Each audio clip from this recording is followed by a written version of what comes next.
that this is being recorded, and is being recorded both for audio and visual and video purposes. So just please be aware of that.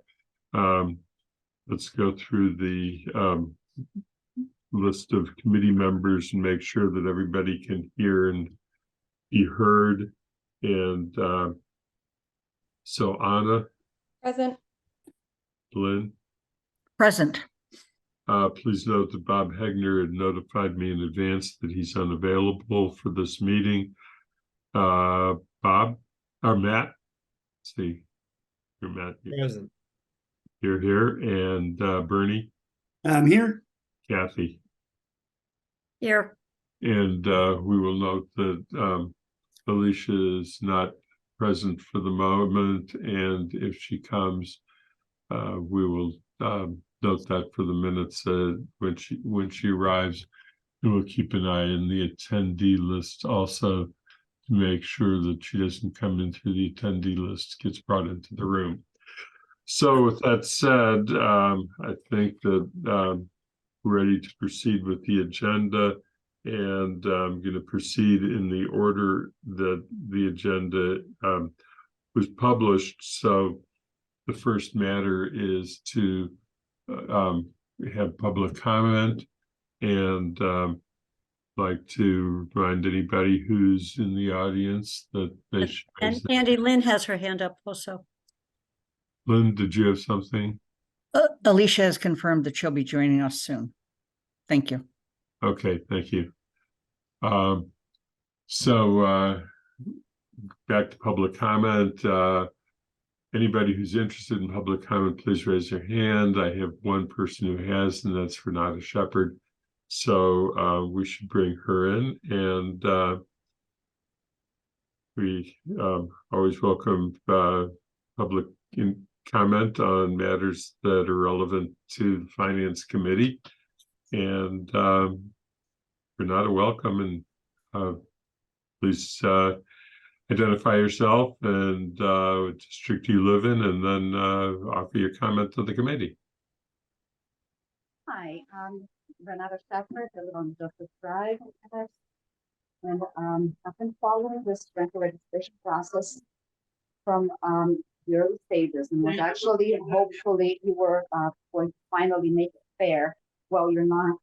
I was shocked by the numbers provided and was seriously expecting the $150 fee would be reduced to reflect more fairness in this rental registration process. Apparently not. A $50 discount for being local does nothing after adding inspection fees. Not to mention that was quoted in the bullet saying a higher fee would not bother me. I want to express it really ended bothering me. Let me stop you for just a moment. Do you know why there's such an echo, Athena? Because it sounds like there's some background noise coming from Renata's microphone. Yes, we can hear you. There's just some background noise coming through your microphone. I'm outside. I'm not at home, so I'm sorry. So were you able to hear me so far? Hearing you better now. Should I start over? Yeah, go ahead. Start over. So I said I've been following this rental registration process from the early stages, and was actually hopeful that you were going to finally make it fair. And well, you're not. I was shocked by the numbers provided.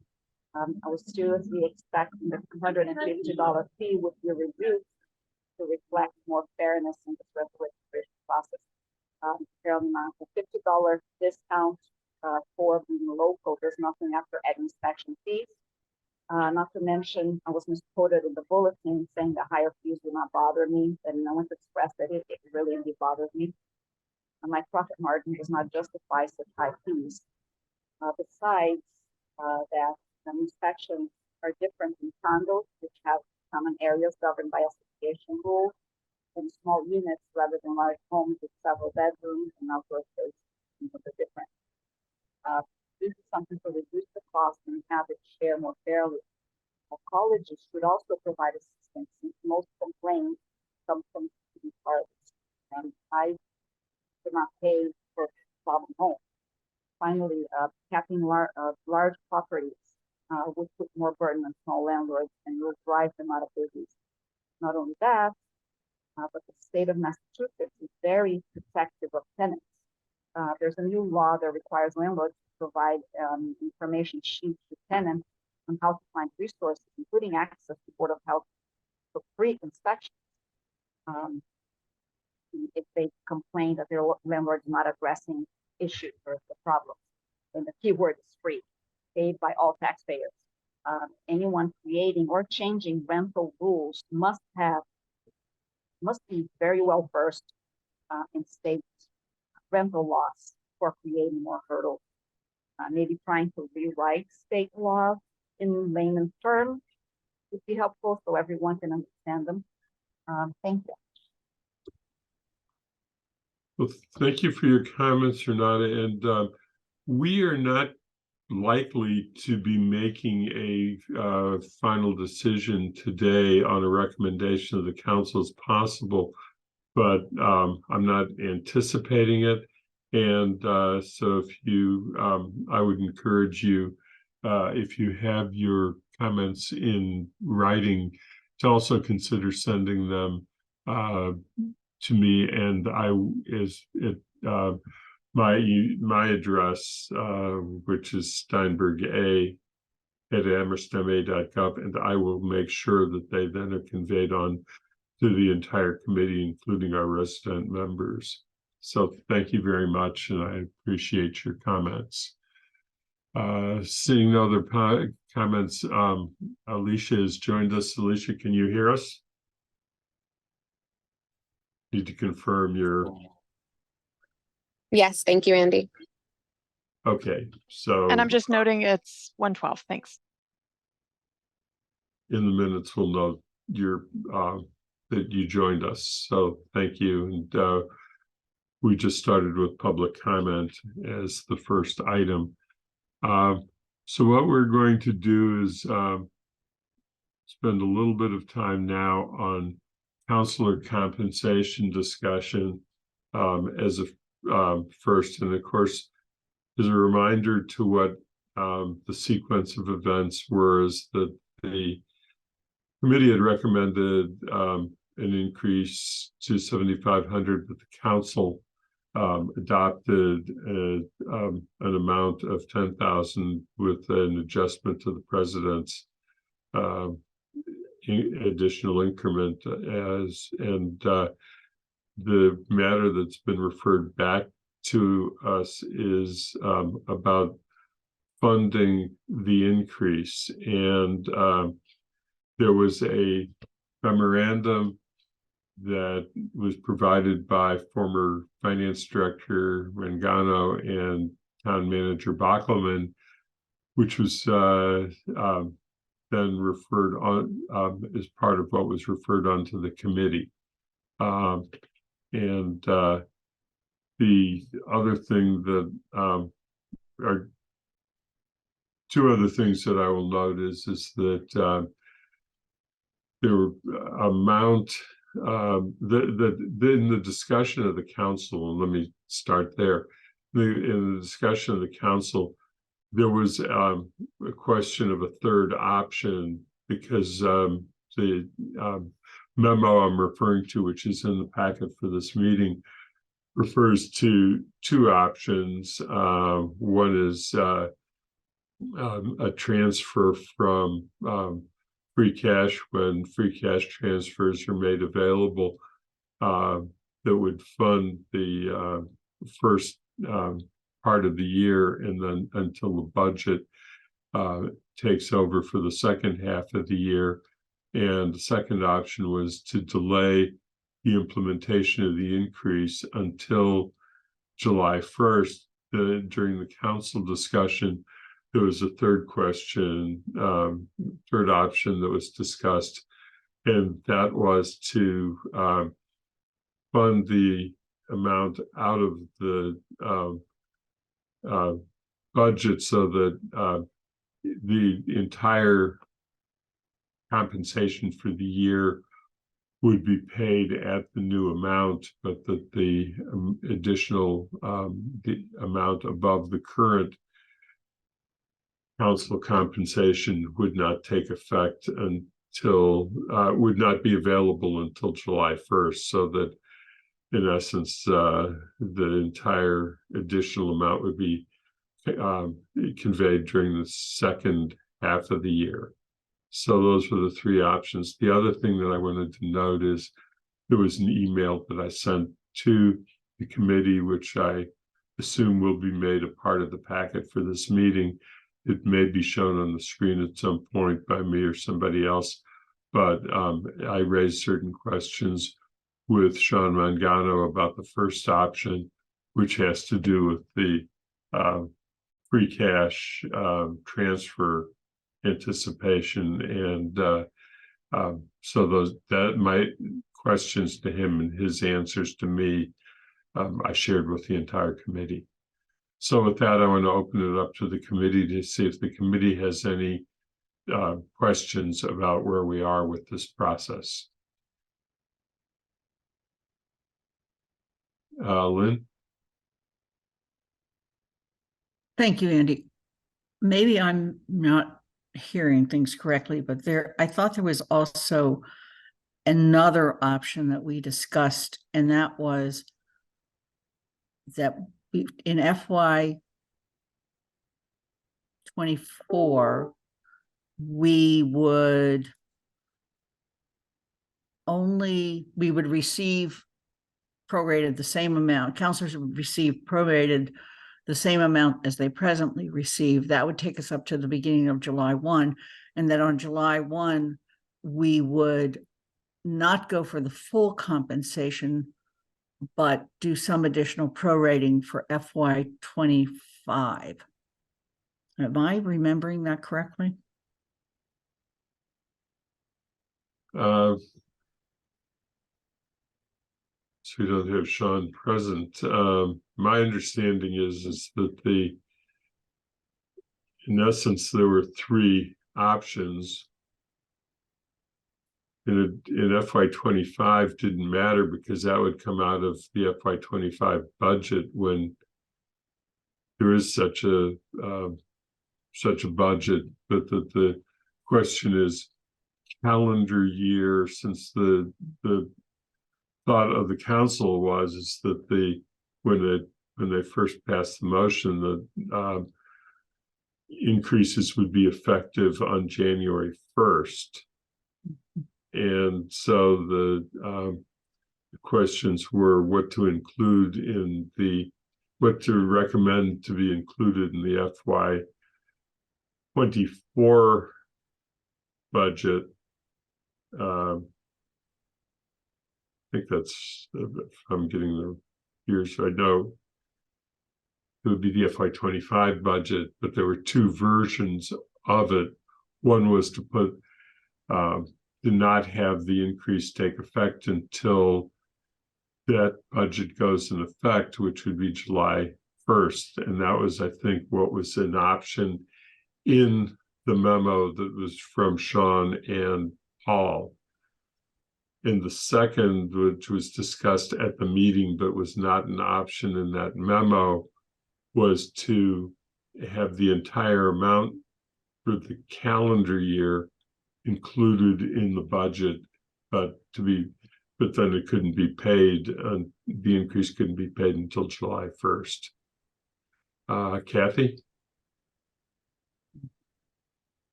I was going to try to paraphrase what Lynn said, but I'm not sure it makes sense. It's, let me just say something a little bit different. If the full amount doesn't start till July, when it's been budgeted for, in the calendar year that we're looking at, people would get 7,500, as I roughly computed. The first part of the year would be at the lower level, and the second part of the year would be at the higher level. And I may not be quite right in the terms of months, but if they're exactly 6 months, that would be right. So it's a delay to go up to the full 10, but so I just wanted to say it a little bit differently on the one that doesn't do the increase until we put money in the budget. So it would, for the calendar year of 2024, people would be getting 7,500. And for the calendar year of 2025, which is out in our future zone, they would be getting the full 10, because we would have built it into the budgets, is the option of the delay. So I just want to phrase it a little bit differently, because it's not that there's no increase in calendar year 2024, but it's, the proposal is not to go all the way up. So Lynn, I think that was where we, the prorating is, it kind of happens in a mush, but it's not that we've said we've prorated starting in July. It's just, if you think of what you're going to see in your bank account, that's the way the flow of funds will look at. And if you have to file income taxes on it, that's what you're going to be filing income taxes on. So that was just me trying to rethink what not doing it till July is. Thanks, Kathy. That's exactly capturing what I meant. Okay. Matt? Thanks, Andy. Yeah, and maybe Holly can help us with this. Or somebody on the council, on the committee.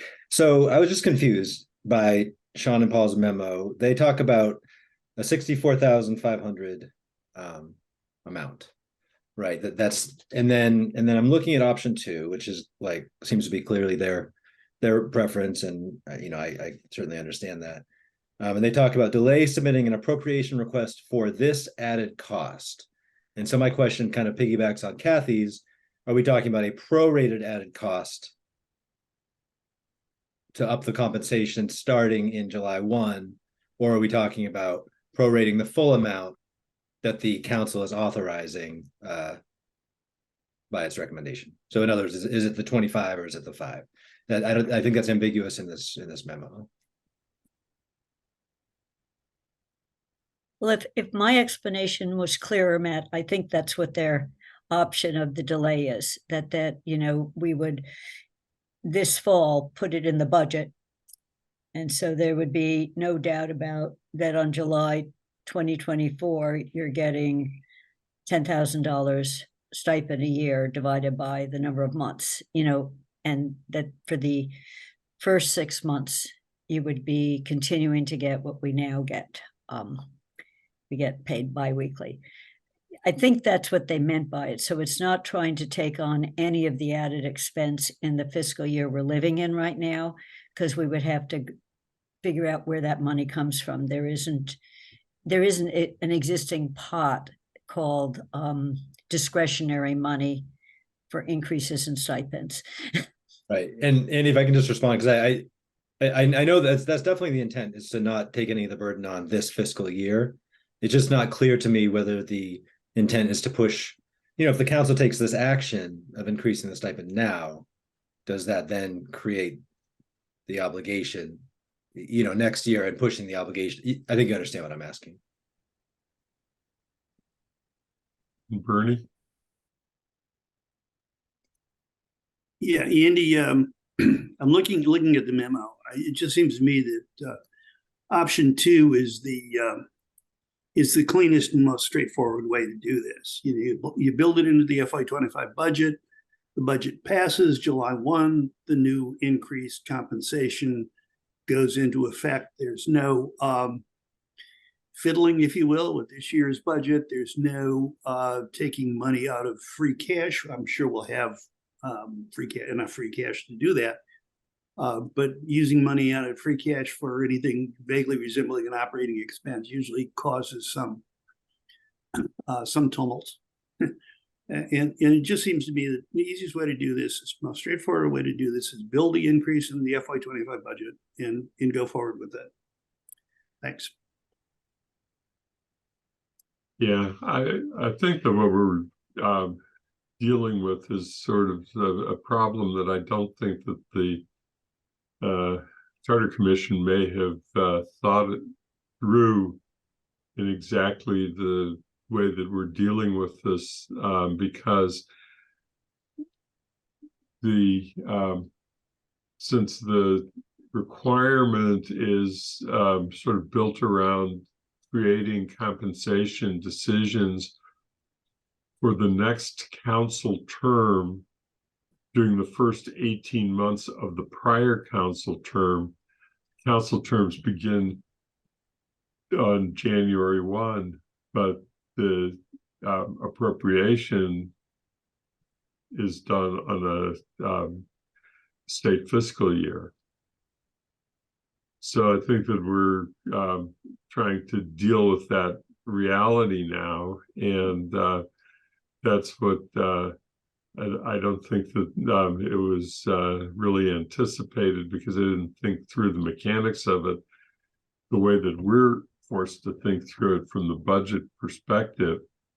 The other option that was discussed in the memo was the option of looking at the possibility of transferring a half a year's worth, or 32,500, at the time that free cash transfers are met. And that was the subject of my email to Sean and during his last week, and his responses.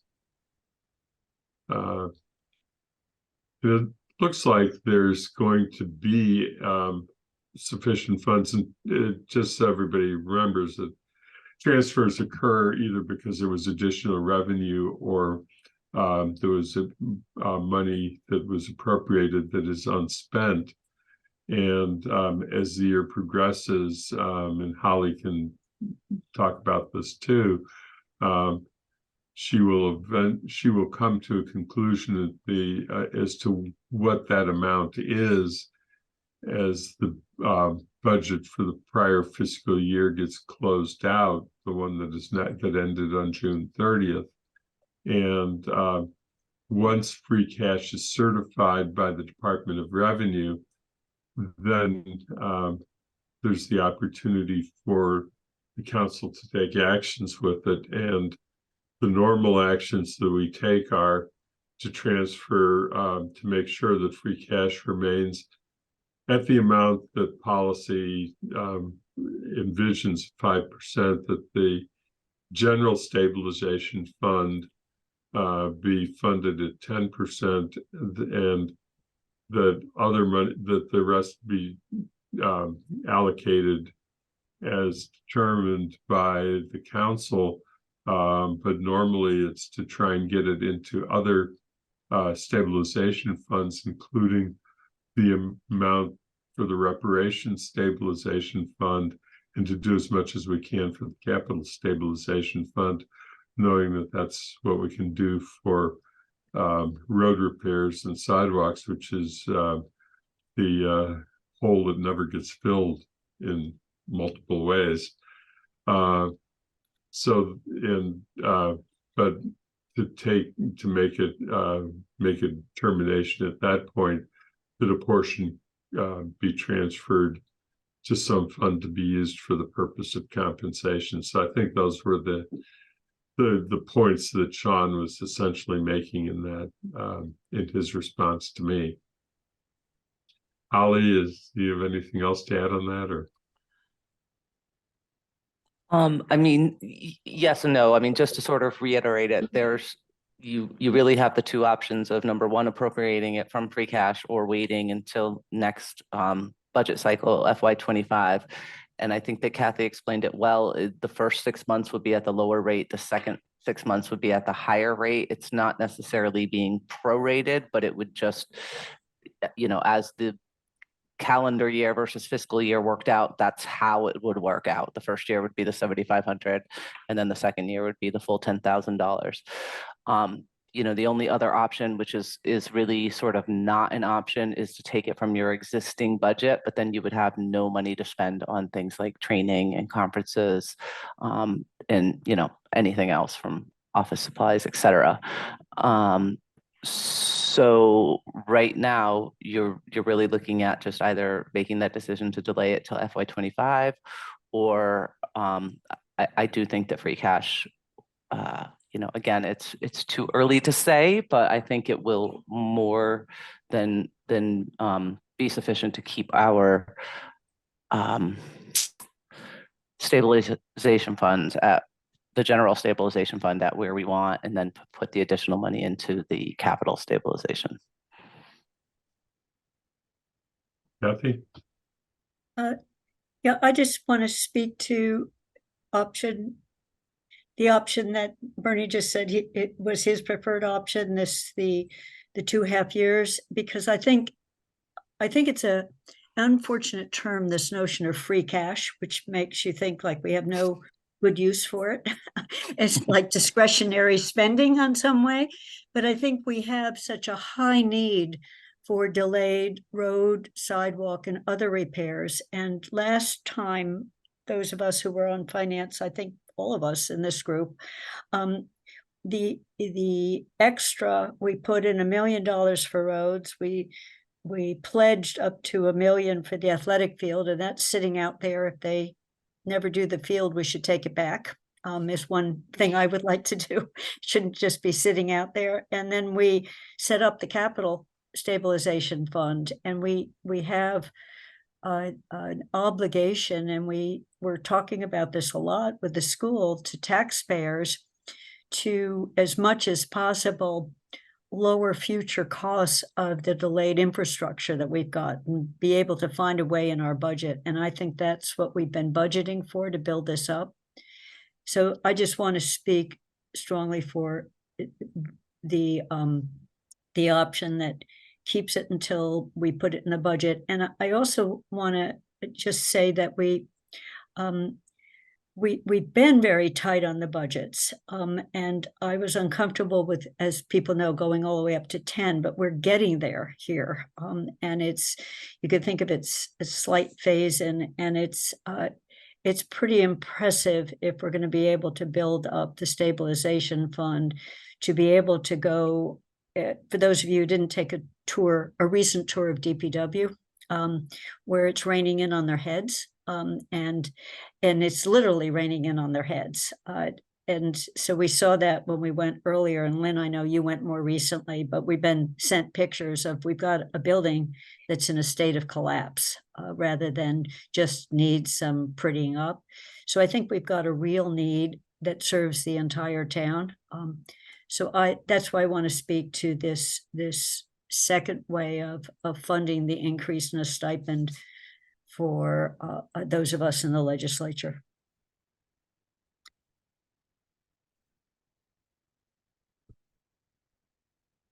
So I guess at this point,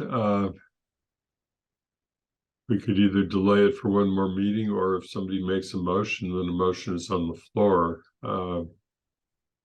But If you, I certainly think that we can entertain a motion. Matt? Well, I just want to come back around and make sure my question was understood, because I feel like we kind of maybe didn't quite get addressed. You know, I do think that if the council took a vote to increase compensation up to 10,000, that can be done without leaning on this current fiscal year's budget, but instead and it's not a monthly. I mean, I understand that it gets paid out monthly or biweekly or whatever, but that's not actually what the council set. It wasn't a monthly rate. It was an annual rate.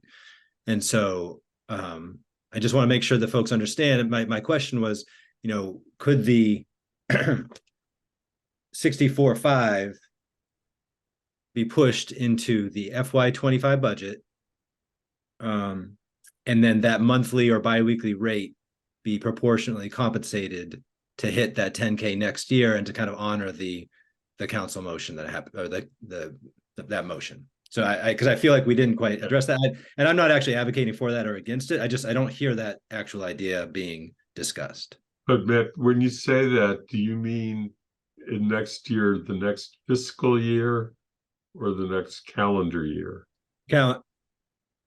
Implementation would start July 1, but I'm talking about the calendar year as being the year that the council set compensation for. Can I attempt to say what I think you're trying to say, Matt, in dollar terms? If the cost for a year is an additional 64,000, I think you're suggesting we budget not just 64 in the next year, but 64 plus 32. just for this one-time catch-up. And then in the following fiscal year, the cost would be 64. Is that what you're suggesting, so that you get a weird way of getting paid, but you get a big increase? And then the only Thank thing on that is everyone would experience it as a decrease in January 2025. I guess, yeah, we're right. I mean, that's, Yeah, I thank mean, you. just, That's I think exactly, that that's what was that's needed. what- Thank you for saying that's that. what you were trying to say, right? As a way of keeping the expense up in the $96,000 range rather than the 64,000. Okay, I thought that's what I thought I heard. Yeah. Okay, so that, which is just more artfully stated, but what I was trying to say is a third option that I thought came out of the council discussion. Alicia, your hand's up. Yes, thank you, Andy. I was also going to just try to clarify what I thought Matt was saying, but the same thing, in that we would then overall still have the 10K for the year. It would just be sort of rationed differently so that it can align with the budget when we are allocating the new budget, which I don't think is a terrible idea, but I'm still advocating and hoping that we can start the increase starting on January 1st. Because while I do agree that we didn't talk about specifically monthly installments and what that number is, but essentially that is the number that families are going to need to be taking into consideration when they're making plans for childcare, for food, for all of the things that we said the increase would be for. And so, like, again, if I needed to have childcare for the 2 meetings upfront, because we do have the reimbursement, but we don't have upfront costs for those things, or if I needed to make sure my family had food for those 2 meetings, essentially we would have the same amount of money that we had now that we already said was not enough on a monthly basis. And so I think that starting that monthly increase in January is extremely important for incoming counselors who will be counting and assuming that that will be the case, especially for families or non-traditional families who may need the extra support in order to effectively serve on the council. So I would still be advocating and hoping that there would be a way that we could have the increase effective as of January 1st or whenever the new council is inaugurated. But I do see, in terms of trying to balance budget demands, the value in what Matt is saying in terms of considering that as opposed to just dropping it down to 75 and having a slow increase, because one, that is not what the council decided. And there are very specific reasons why we determined that we think 10K, while it still wouldn't be enough, would be a more significant increase. So I would be hoping that we would consider still trying to find a way to increase for January 1st, but I do think what Matt was saying would be a better idea than having it only be the 75K for the first year and increasing to 10K for the second year. And of course, thank you. And then we have to get into the question, if we're going to do that, how we get that additional money made available for the second half of the current fiscal year. Bernie. I don't think that the Department of Revenue would appreciate the town appropriating funds in FY25 to compensate for labor in FY24. If you want to be paid in January when the new council is seated, then you need to appropriate the money now. That means taking it out of free cash, rearranging budgets, maybe holding off on the payment until near the end of the fiscal year when we can move some money around when, we've got some spare change here and there.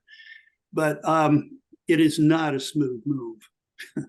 Let me put it that way. To try to pay FY24 labor costs in your FY25 budget. I wouldn't want to do that. One. Athena put her hand up and I'd like her to go ahead. I was just going to ask Holly if she can check on that. Our charter doesn't call counselor compensation pay for work done. I mean, we could pay counselors in a lump sum at the beginning of the year. So I'm wondering, Holly, if we can check to see if that's accurate. If the DOR would have a problem on paying counselors the way that Bernie suggested. I just, again, it becomes an old bill. Yeah, and I understand what you're saying, and that is typically the issue with paying people from the last fiscal year, but I'm not sure if that same thing applies because of. The fact of the matter is that the counselors get a 1099. They're employed. They're considered employees. People have to jump through hoops with teachers' contracts to make sure the teachers can get their quote summer money, end quote. There's no such contractual obligation here with the counselors. As Andy pointed out, it's unfortunate that we have counselors seated on an annual basis while we run a fiscal year that's basically 6 months out of sync. So let's be simple about this and let's be straightforward. If folks want to be compensated starting in January at the new rates, then appropriate the money, take it from free cash and put the money in the budget. If you want to be more conservative about it, and what I think is a little bit more straightforward, I understand the free cash and I understand the whole thing. So I've been through this stuff. If you want to give the appearance of being a little more straightforward, a little more fiscally conservative, then put in the new rates in the FY25 budget, appropriate the money there, and go forward. So you got one or two choices. You want to spend you can take. We'll have enough free cash to cover this. We're very good. If you look at the record, we're very good at predicting how much free cash we have because we're pretty tight. We're pretty conservative when we form our budgets. We've lucked out in terms of some expenses. So there will be, there will be money. So it's up to the council. If you want to get paid in January, appropriate the extra money now. If you want to wait and make it look a little different, then put it in the FY25 budget. Lynn? Thank you, Andy. I personally support the idea that we keep the present budget the same, that in FY25 we budget so that counselors during that fiscal year would receive $10,000. Therefore, in the first year of a new council's term, they would only receive $7,500. I understand the cash flow issue with childcare. Have gone through the issue of childcare myself back in the earlier days. But we also did put in this budget, the FY24 budget, if you will, pilot of childcare and family care funds of another another 5,000. Thank you. And I knew it wasn't that high. The other reason is there are so many demands on free cash. Everybody's lining up and they think of it as free cash, and it's not. All it is what's left over from last year's budget, and we have guidelines on how we have to spend that. In addition to that, I think us rushing to give this to ourselves, to give to future counselors, to give to the next council, leaves a political taste in our community that I personally do not like. I'm hearing about other compensation issues, about teachers and others where people are not happy about it. And I'd like to see us as a finance committee say, here's what is a sound decision going forward for finance, and do it as we've talked about, and not try to rush in and take some of the precious leftover FY23 budget money. Thank you. Matt? Well, I will say that, I mean, at our last meeting, I supported, those points, and I did feel like 7,500 was an appropriate point to get to, but then the town council took its action, and my understanding is we are trying to figure out how to, do what the council said. So I mean, I think if we were going back to that debate, I would be in the same boat, but I think right now our task is a slightly different one. So I just want to make that point. Kathy?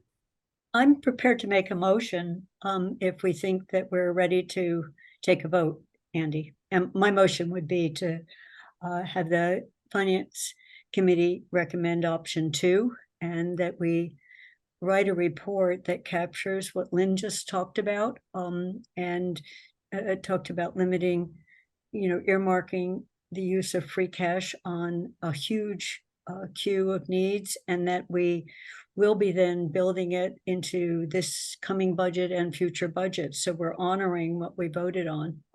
So I'm prepared to make a motion that we recommend option 2. I don't want to have to read the whole option out,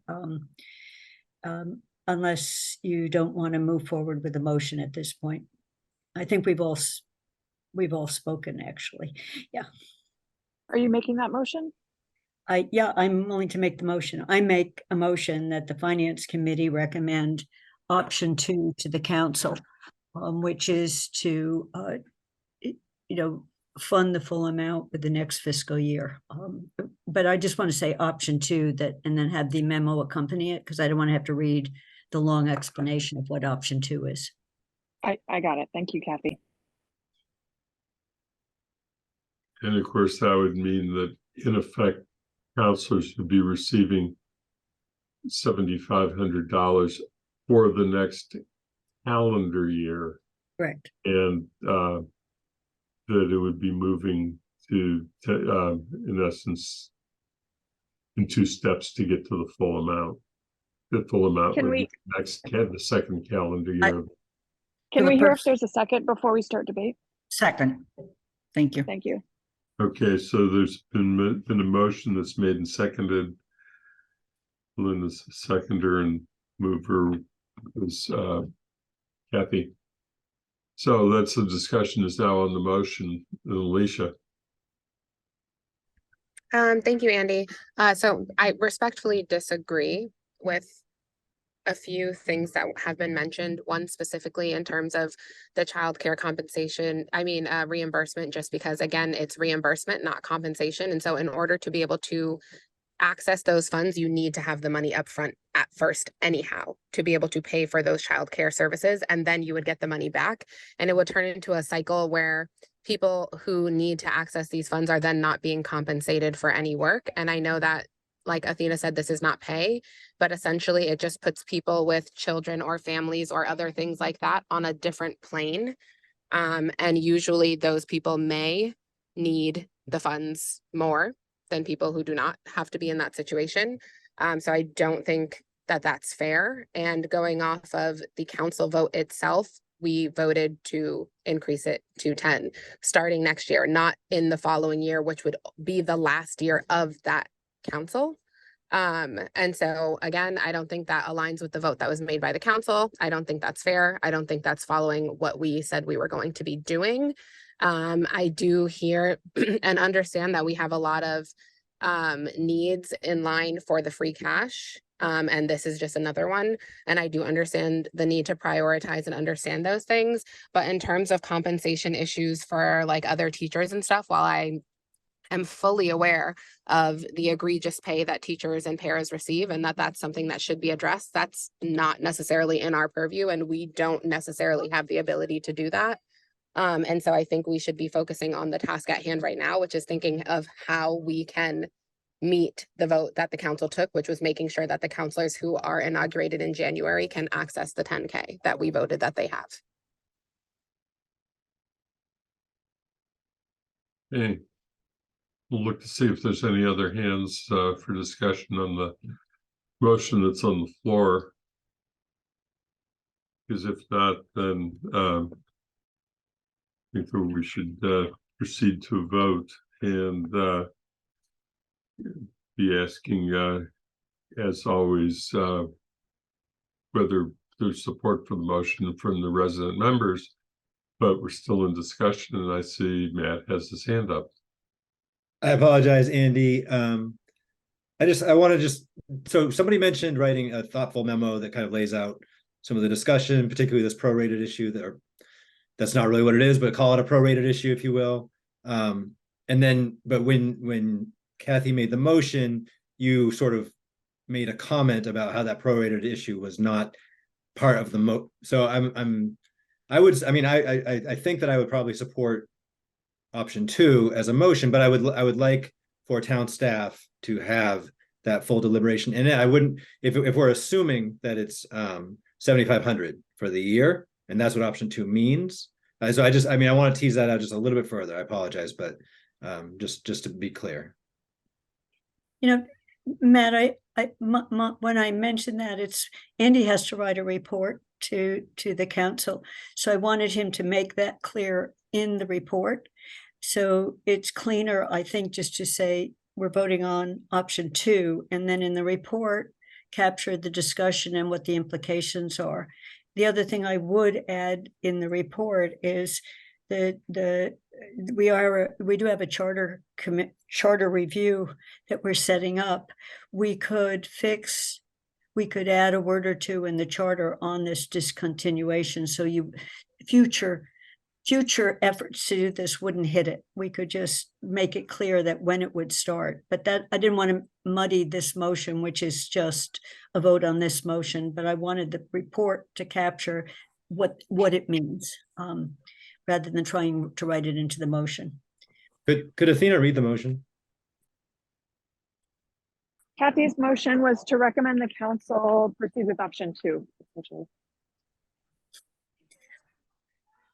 So just a motion on the floor, and I'm troubled by it because I have been hearing what Alicia has said and what the and I don't know how many counselors this is going to make a major effect to, but I know that there are some. There will be some. So we don't know who the voters are going to choose as the next council, but I think that the one thing that I'm very uncomfortable with is trying to rearrange expenditures out of the current year budget so that we increase counselor compensation for the current fiscal year out of that budget, because if we're going to use the council portion of the budget, then it has to come out of essentially training and conferences. And I think that Paul has previously stated his concern about that. And I agree with it wholeheartedly that there'll be new counselors and the counselors who continue. And I think that there's been known, the benefit of going to the MMA meeting and being involved in doing other training and being involved with other councils around the state and learning from other councils and other communities is valuable. And I think the free cash discussion has already been covered. Athena. Just wanted to make a quick note that also included in the council's budget, that's where we pay for newspaper advertisements, for bylaw changes, zoning bylaw changes, and so on, as well as extra help for minute takers for council committees and the town council. So motion's been on the floor. There's been substantial discussion, and seeing no further hands going up, I'm going to give about 10, and as I say this, if anybody has anything else to say, they can still raise their hand. But if not, I'm going to proceed alphabetically through the list and by last name and proceed to a vote. And there are no further hands that have gone up, so we are on to the vote, which then is Devlin Gauthier. No. What was that? No. That's a no. Griesmer? Aye. Yes. Hegner is absent. Matt, this is on a support, or do you support the motion, or do you recommend not support? I don't support. Bernie? Kubiak? You're muted, Bernie. I'm sorry, I got to learn to push the little button. I support the motion. Shane? Yes. Okay, I'm going to support. and Walker, Bishop. No, Okay, so the motion is, if I get this correct now, 3 yes, 2 no, and the resident members, 1 in support and 1 not in support. You know, is that what you have to? Believe that. So I think that we have a motion that has been passed. I will write this up, and as I best I have time to do it, and I will send a draft to all of you before sending it on, because I like to run drafts of difficult discussions by the committee before sending it to the council, so that there would be a draft that goes forward.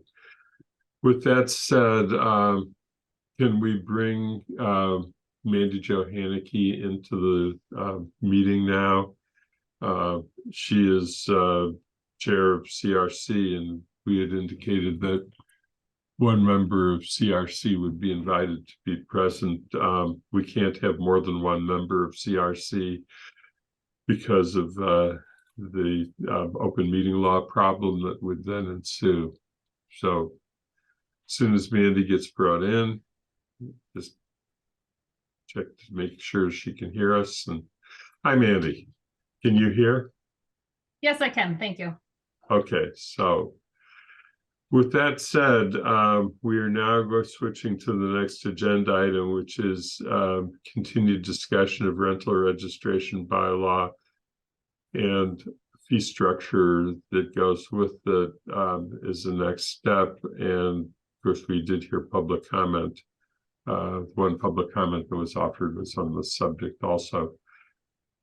And with that, I'm going to actually start by asking Kathy, who said that when I spoke with her as vice chair yesterday, that she was going to give some thought to a series of additional questions. And I have not had a chance to go through the draft that you sent to me earlier today. I have to admit that I've been sort of flat out all day. But are you in a position to share that with the committee? So with the questions that you identified, and then Rob Moore, are you here? Okay, because Rob might be a very important part of responding to questions, as well as Mandy. So why don't you proceed? I'd be happy to, Andy. And I held off having Athena send it out or post it because I'm supposed to speak to it first. And there, you don't have to apologize for not having read it. I think I sent it to you 45 minutes before the meeting, which and it's 5 pages long, so you wouldn't have it. But what I'll try to do is just focus on the overall concepts that I was wrestling with as I'm reading the document that clearly a lot of work and a lot of thought went into. And I want to preface it with, are there ways that we can think of designing both the permit structure, the frequency you pay a premium, a permit fee, and the inspection on how often we do them, and if it's in a 50-unit apartment building, 20 apartment building, do we really need to do all of them, even if we're only doing a share of them each of 5 years? Can't we just do 1 sample and then do it?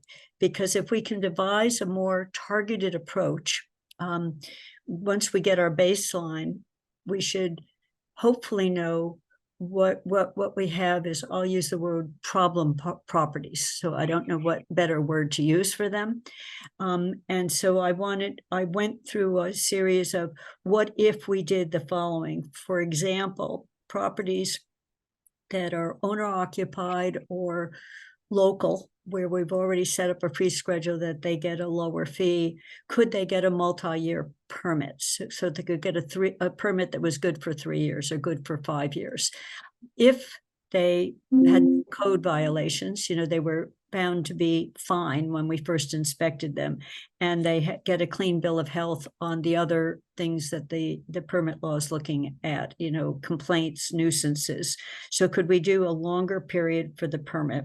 And on the inspections, could we, instead of inspecting all the units within a multi-unit over a 5-year period, either all at once or staggered, could we say we're just going to take one random sample and we're going to be focusing in the 50-unit, 100-unit buildings on the systems? Are the elevators working? Is the plumbing working? Is the electrical, since it's doing all, rather than we've got some apartment buildings with tiny efficiencies in them. And the idea that our inspectors are going to go into every one of those over a 5-year period doesn't make any sense to me. It feels like overkill.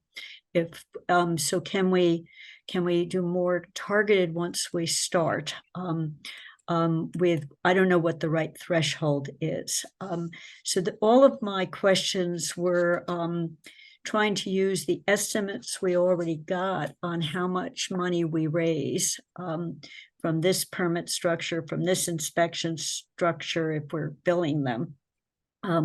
But trying to bring down the cost to the well-managed, code compliant substantially by reducing the frequency. So I tried to start making a table. Mandy, you at CRC gave us these nice tables. So I started to say, okay, if I'm an owner-occupied on option 1 permit fee, I would pay $50 for the permit. Then I would pay $150 for the inspection base. And if I had 3 of them, $75. So that's where it starts to add up, if every single one of them. If that's an entry threshold, and then in the future, if I don't get seen again until 5 years from now, and I would even on some of them go out 10 years. So I'm looking at a way, can we focus on where the problem is rather than set up a huge bureaucracy? And then on the flip side, I think we have a vacancy in our inspector, our very skilled inspector who retired. I'm not sure we can hire a lot of skilled inspectors. So I also was wondering, Bernie, you and I both started thinking about this last time, that the first year or the first 12 months or 18 months is the biggie because we're trying to get a baseline. Can we contract for services during that year so that we get a better sense of what steady state is? So maybe we only need 1.5 inspectors over time once we know what we're looking at, rather than staff up permanent jobs. So that's, looking for a way of being smart on the transition to steady state, where we don't know what we're going to find on the first round. So it goes on for 5 pages because I tried to think through some different variations on this, and then interact it with the list of what are we talking about.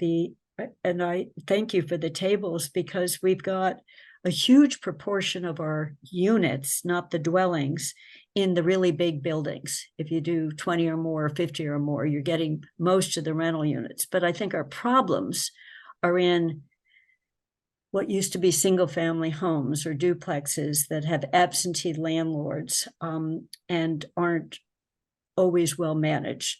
So they're old homes that are dilapidated. Many of us can point them out. So I was trying to think of both how the inspections get focused rather than send our inspectors into the Beacon up here or the big ones downtown, or name the others that have been built recently in every unit. Then a tiny piece is I noticed that we didn't exempt the federally inspected subsidized units.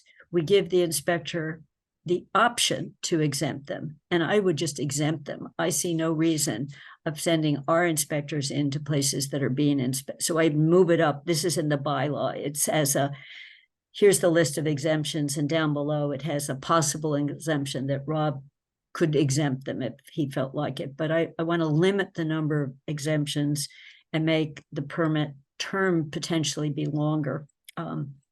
And that's where I'll stop, because I'm really worried that we create a top-heavy, we create a bureaucracy and make it really difficult for good property managers with long-term tenants who operate in the town of Amherst. And that's not what we're trying to do. We're trying to work on health and safety issues that we know are out there in dilapidated buildings.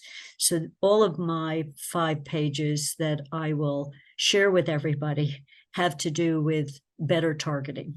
And I think a lot of this is in the regulations rather than in the bylaw, but some of it might be the wording of the bylaw, because the regs talk about frequency and who gets a pass. There's one final one that I don't quite understand what it is, but if there's a complaint, you get a complaint inspection, where if it's a landlord-tenant dispute and you get a complaint, you're paying $300 for that inspection. And what if it is literally you're at loggerheads about something, but it's not a code violation? And what if we get a lot of those? So I'm worried that we've set ourselves up for a lot of appeals and court actions against us on some of these pieces. So that's why I wanted to be more focused. And I will stop there. And if Thina, if you think I've summarized the 5 pages well enough, I'm happy to send them to everyone, and then have, and I didn't expect, Rob, you to have answers to how we might focus it better, but these are the concepts, and I suggest some ways to do it. So I had to read through a lot of these documents and cross-look before I could figure out what it was that was bothering me, because I certainly think we should be going after the properties that are dangerous. And I agree with that basic concept. Thank you. Yes, Yeah, I'll Kathy, if you turn can send first that to over to Rob or me, I Mandy. don't think I, Pardon, Athena? Kathy, if you'd please send that to me, I can post it in the packet so it's available for the committee members and members of the public. Okay, I think I sent it to you when I sent it to Andy, but I'll resend it. Yeah, I don't think so. Okay. Yeah, I didn't know if Rob or Mandy have any initial comments that you want to make or responses, and then we'll go, Rob, since your hand is up. Yeah, thank you. Just a couple. I just wanted to mention, so everybody knows, that in the larger apartment buildings, we do actually inspect the common areas, major systems already. That's a program that's been in existence, required by the building code for as long as I've been doing this type of work. And we do that every other year currently. And that's called our COI, Certificate of Inspection Program. What this bylaw is doing is moving that to looking inside the dwelling unit itself. So just, that's a big difference in the type of inspection. Obviously, there'd be overlap and they would be done at the same times depending on the cycle. But that part of the inspection already occurs. The question about why staff up, why not contract out? I think the CRC and I've certainly participated in this conversation a couple of times, and we thought about that. It isn't, it may be difficult to find a firm that would be able to offer inspections of health, fire, building compliance inspections, as well as zoning, which is a really important part for us to deal with. And it isn't, most of the work is really what happens after the inspection. So we spend the hour, collecting the information, and hopefully a small percentage of those units have issues that we're dealing with. Only a small portion of those have issues, but that's what takes the time. It's the several follow-up, the email, the citation of the proper code or regulation. And that can only be done by, a certified inspector that's appointed by the community. So we can't have an outside service be, the building inspector and cite the building code. So we have to do that. And same thing for zoning. So after, we talked that through, we felt it made sense. Really, the only way to truly do this and understand the condition of the properties and what is out there for unit count, bedroom count, compliance with zoning, is to do the inspections ourselves, because we know all of our rules and regulations that we deal with. And absolutely, the future, hopefully the program downsizes and there's fewer inspections needed and the targeting occurs. But I would suggest that targeting occurs the second round, and not during the first 5 years when we get to see all the properties. I have mentioned a couple of times in these meetings that I was expecting only to really look at a percentage of the properties in the larger apartment complexes. I realize the draft regulations don't say that. It's offered as a possibility in the bylaw, but the regulations as they're currently written do say that the intent is to have every unit inspected over that 5-year period. I think we need to look at that, after thinking that through, and you'll see in my draft fee schedule that I worked on with Sean a few weeks ago, it only accounts for that. It's not accounting for the full 20% of the residential units. So the idea, I think, most recently is that our bylaw or regulations could, make that possible, that we're not looking at every unit. I don't think we'll need to in every case. The last piece I just wanted to mention about the subsidized housing units. There's about 220 units or so in town. We know the intent there is probably not to inspect those. But I will say, and the reason why we left that open is that we have had issues. We've had disagreements with the Section 8 housing inspectors through the housing authorities and their outside services. It doesn't address zoning. It doesn't address some of the unique situations that our health inspector here can deal with necessarily. So there are cases, and there's a small number that we are involved in that are units that are inspected by those agencies. And although we'd expect to exempt almost all of them every year, if we needed to, for some reason, require an inspection, we wanted to have that opportunity to do that. And this is, those are cases where it is entirely for the benefit of the occupant of the unit and nothing else. Thank you. Andy, Can I did just you have ask- something? I just want to ask a question on definition. When you said inspection for zoning, is that since the building is okay, is that the number of occupants? Is that what you're looking for in a zoning violation is what you said? What is that? Yeah, it could be. About half of our complaint response matters are zoning related and half are related to code, some type of code. And a lot of those complaint response matters are around parking, occupancy, unregistered or trash of some sort, abandoned vehicles.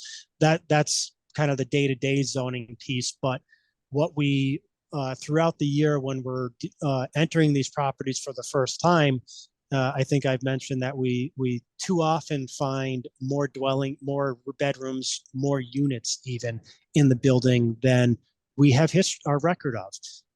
And our assessor's records might say that there's 5 bedrooms in the building, and then we find out there's actually 8. And then there might be a basement that got converted into a dwelling unit or an attic converted into a dwelling unit over time. And these are things we never knew about, had no record of. And this is really this is the way we're going to get a good handle on that and understand what's there, what's permitted according to their either ZBA permit or maybe it's pre-existing condition, and what needs to be permitted by the Board of Appeals, or maybe just not allowed at all, and the unit removed. So that's the kind of the harder zoning piece that we run into as we enter these properties for the first time. Thank you. Andy? Yeah, thank you, Rob, for going over a number of the things that CRC's heard and discussed all the time with that. I wanted to say 2 things. The Excel spreadsheet that was included in that, in case there is confusion, the has multiple tabs, and the tab on rate permit application fees was a tab that includes dollars and costs that CRC said they think is logical, but finance should really be the one looking at it. The tab that talks about inspection fees is completely not a proposal that CRC is sending to finance to review and all. It is just something that is there as an example of, other than the different inspections, and the numbers in it are just here's some options on how you might get to the final dollar amount that we might be aiming for. CRC made no recommendation as to that is a good proposal or not. And I just want to make sure that the finance members know that those numbers do not come with any the numbers do not come with any particular recommendation as it relates to the inspection fees. And I think I tried to be clear on that in the supplemental memo that CRC sent to the council. And the other thing I would say is, I think what would be most helpful to the council and CRC for finances discussion is a couple of things. The first is to determine the dollar amount that this town is seeking to receive in revenue directly from the program versus to use from operating budget, pilot amounts, other fees. In other words, if Rob has estimated that the program will take $500,000, do the revenues from inspections and permit fees need to equal $500,000, or is there another number finance would recommend the revenues equal from the permit and inspection fees? That would be a very helpful discussion for the council overall to have, because that was one thing that CRC struggled with and why we thought finance should be involved in that.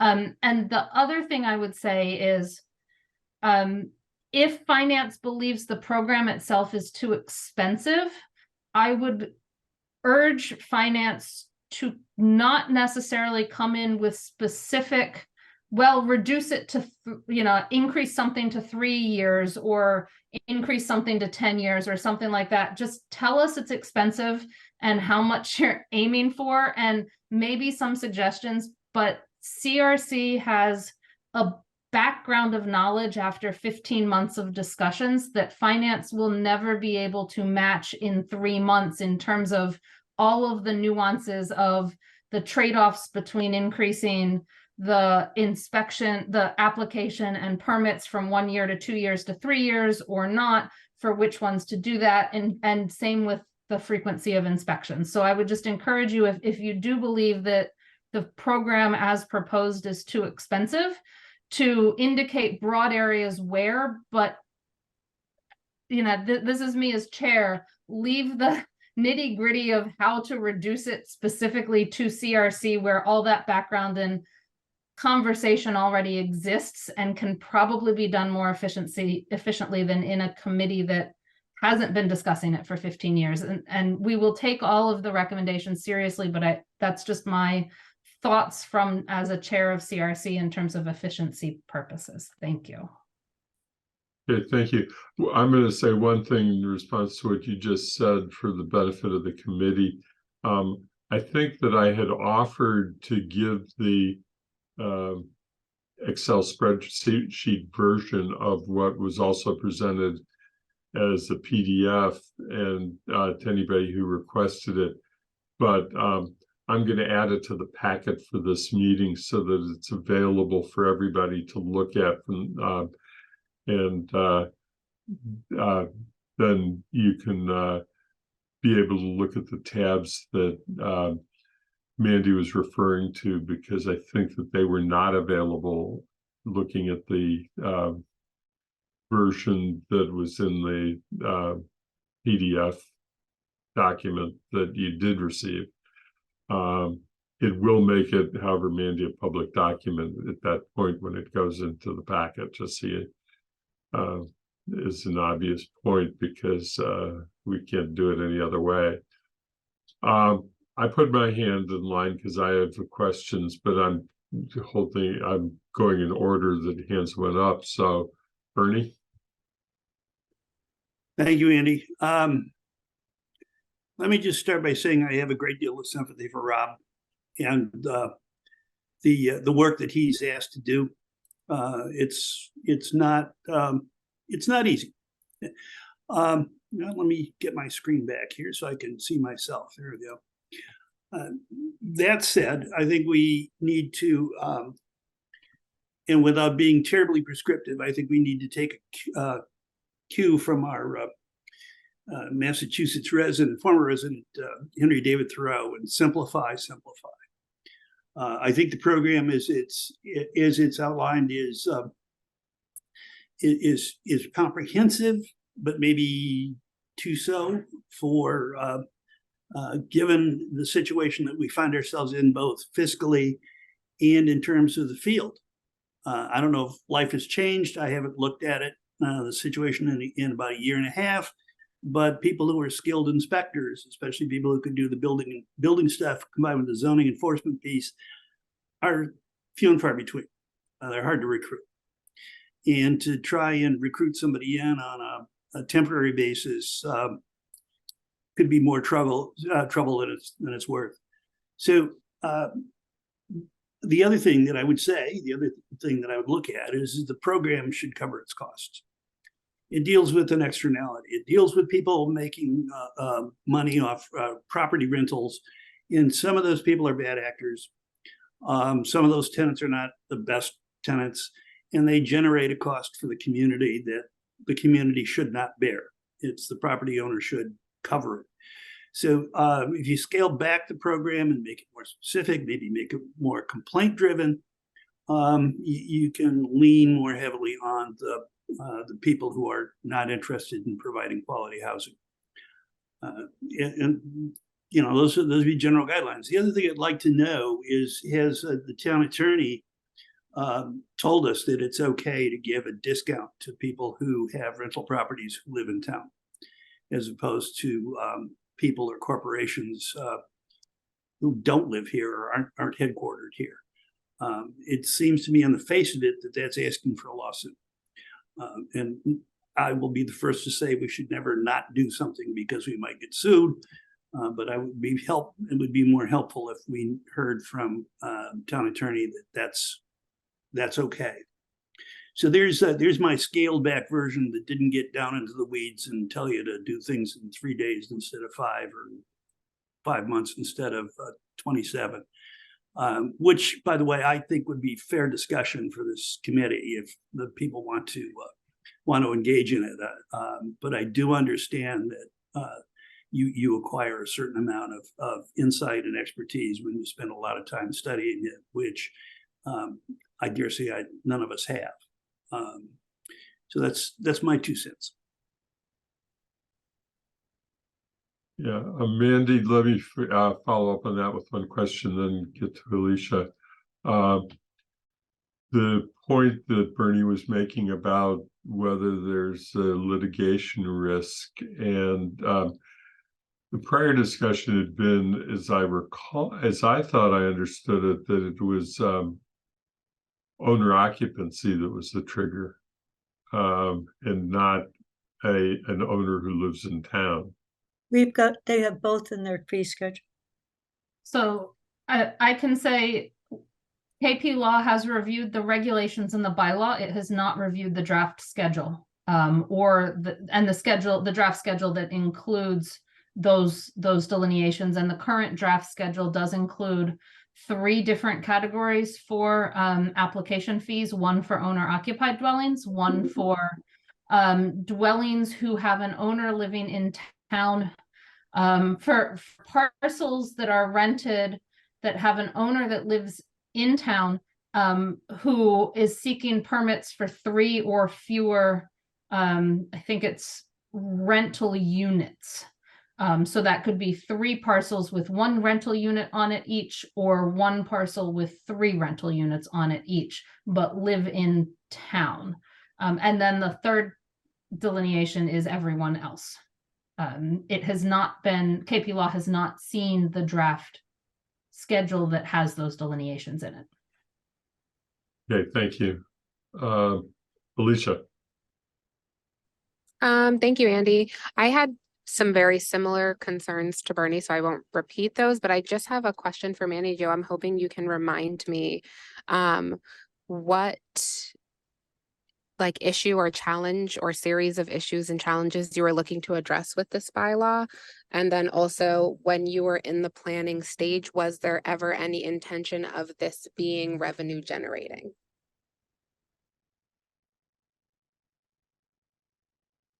If I may, Andy? Yes, please.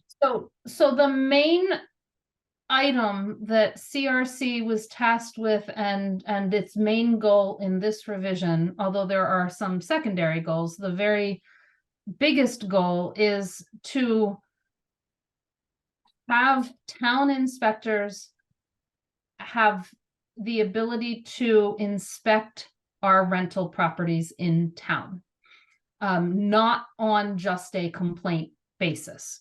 Right now, the permit program is a self-inspection by a self-certification by the property owner that the property complies with all building code and zoning and health regulations.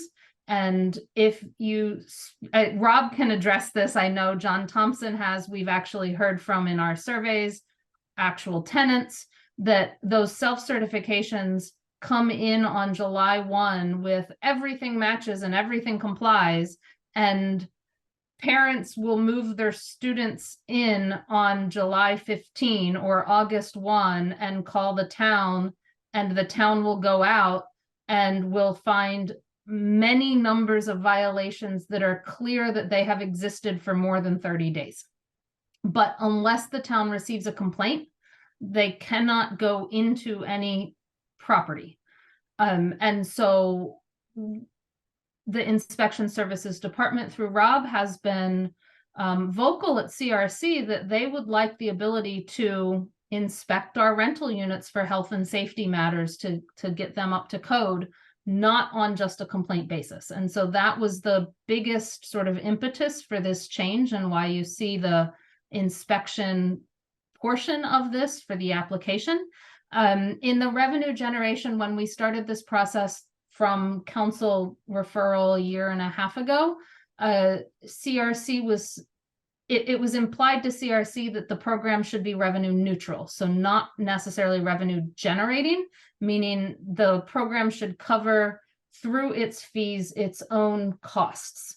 What CRC began struggling with when it started looking at how to do that based on the program it was drafting and talking about was, is that still logical? We know there's some pilot money that was just agreed to that is meant for health and safety of students and student of properties in town. I don't know how it's worded, but a yearly part of the pilot is indicated for not necessarily this program, but other things. And we also heard from a number of residents, including tenants and including property owners, that this program will benefit not just the people living in the properties, that it's a benefit to all taxpayers in town, and therefore some costs of the program should be borne by all taxpayers. And so when we started hearing those comments, CRC did not believe it was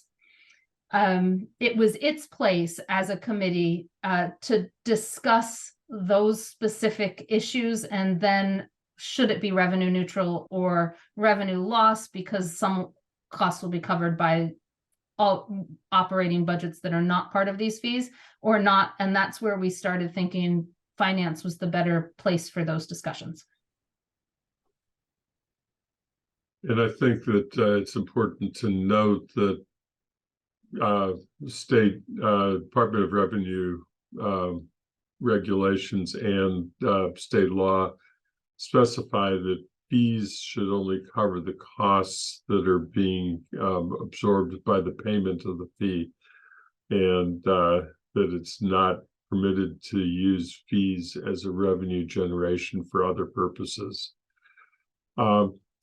My question, the reason I have my hand up, Rob, is that when I've talked to John Thompson a few times over the years about this, he indicated that at the time of those conversations, that a significant portion of his time, but he never said what significant was just trying to make sure that all rental property is actually going through the rental registration process, and that when he was alerted to a rental that was not in the inspection program, that it took some time, depending upon the circumstances, to find the owner of the property and to actually enforce the rental registration and require rental registration.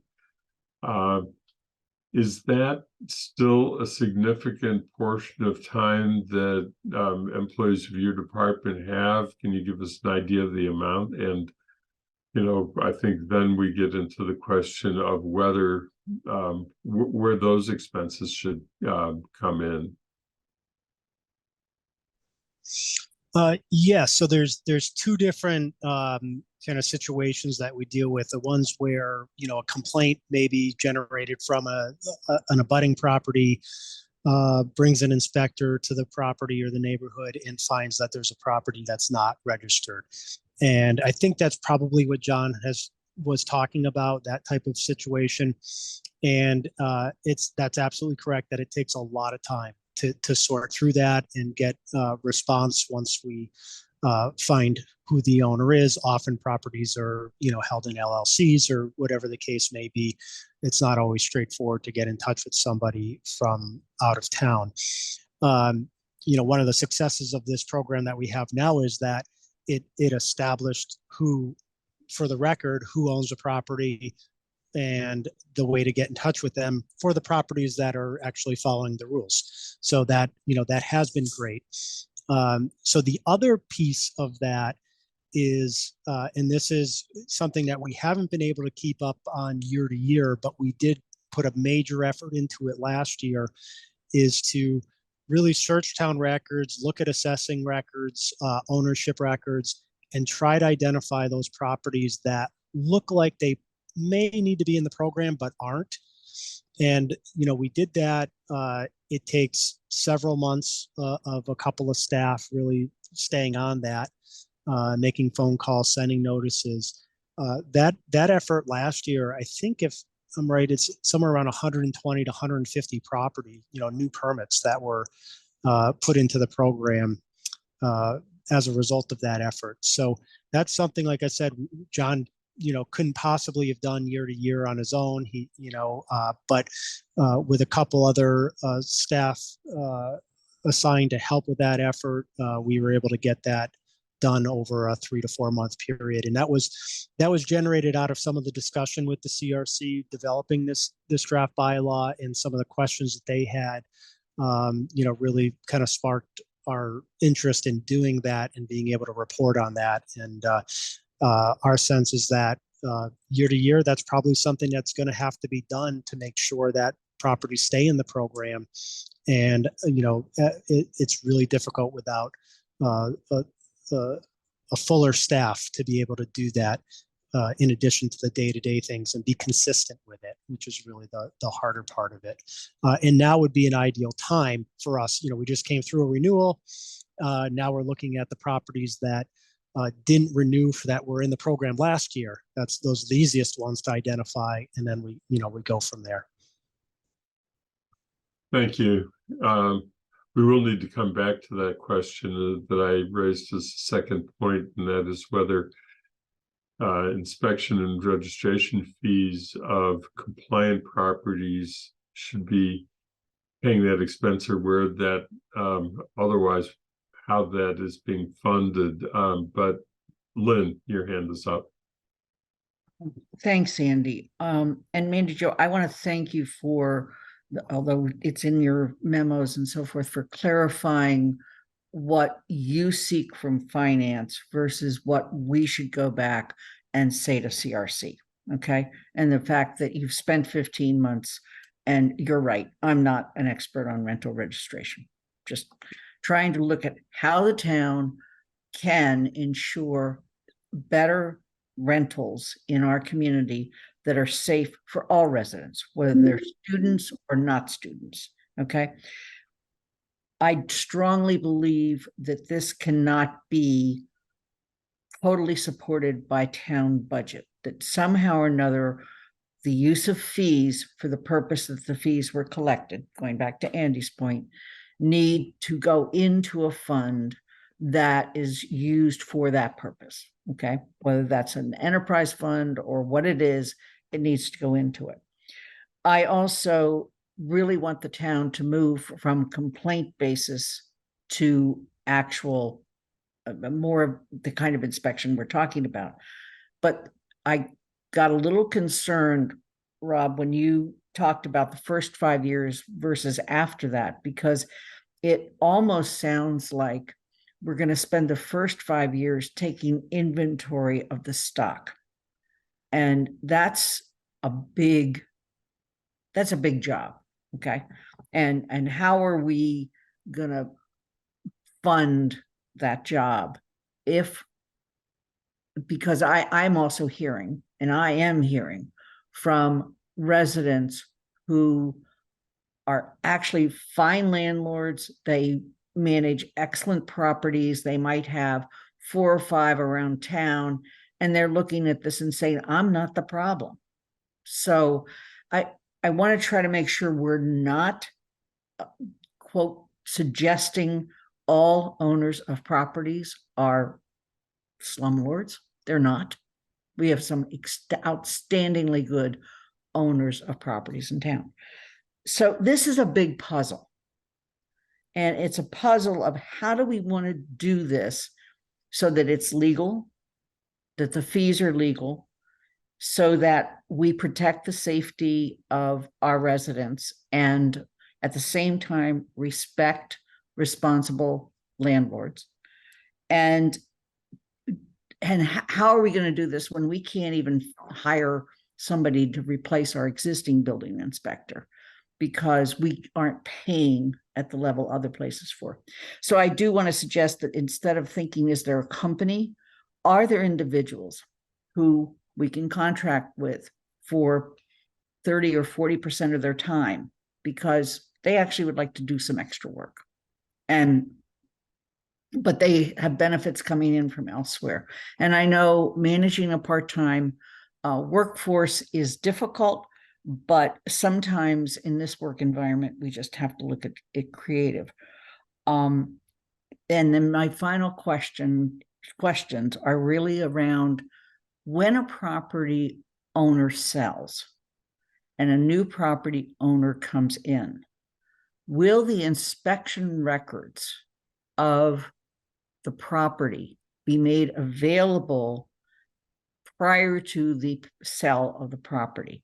Because in many cases, you go to buy a home and we bring in an inspector, or at least we should. We bring in an inspector who inspects the home for us and says, this is fine, but I got to tell you, the boiler is 25 years old. So you buy that property with your eyes open. The town is going to now have significant data about a property that if I were buying a rental property, I'm not, thank you very much, been there, done that, don't want to do it again. If I were buying a rental property, I would want to have access to those records as part of my purchase and sale.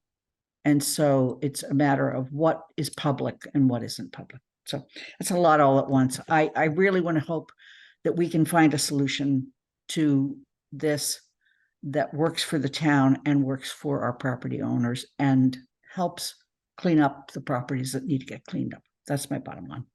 Thanks.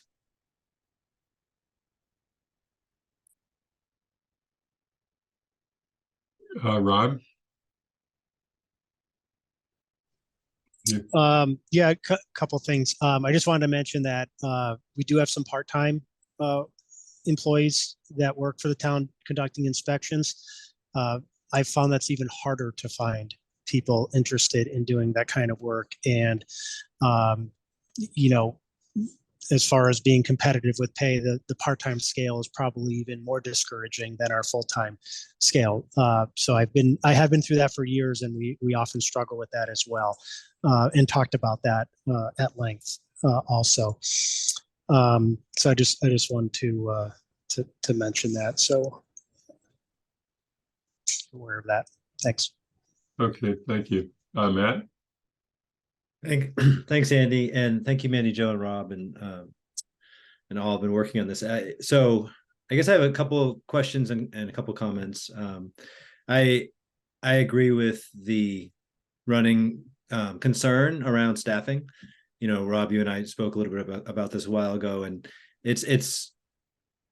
I guess I live in a world where, you know, we oftentimes conceive of the perfect position and then the perfect scheme of staff to do things that we want to do.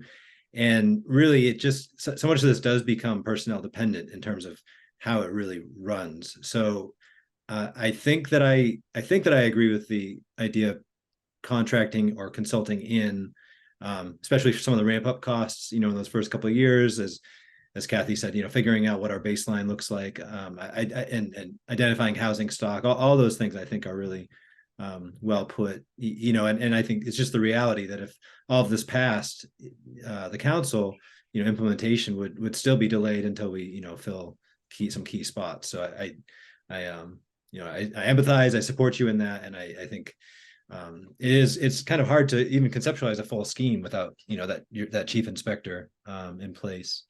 Rob, I really appreciated your comment about subsidized housing and the inspections there, you know, and doing it entirely for the benefit of the occupant. I think that's well put. I've definitely been hearing a lot of folks who are talking about, you know, low quality apartments that, you know, I mean, college students was the example I was getting, but I think that crosses across all different spectra, you know. So I really appreciate, and that ethos, I think, is something that should be communicated really clearly to the community, because sometimes it does feel like there's a animosity between renters and owners in town, and I think, you know, that service, that spirit of kind of serving the renter, I think is something that gets lost on folks.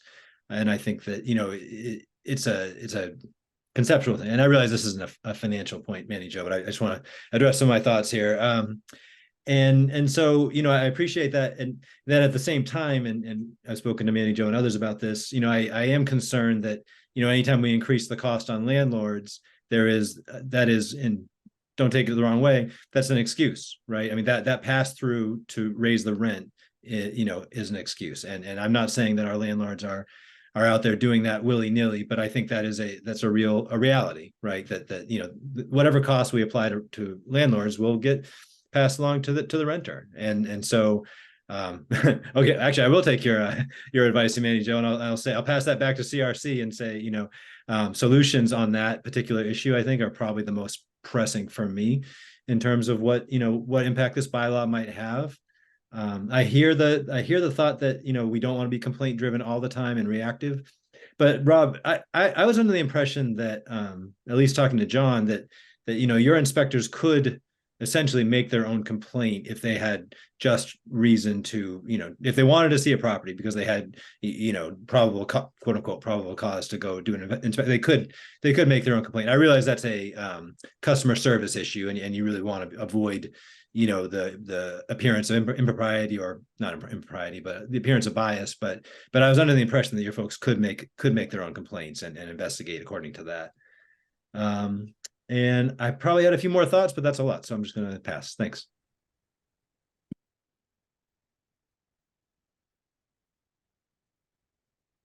So Rob? Yeah, so on that last point there about our own complaints, the current bylaw does allow us to do that, certainly.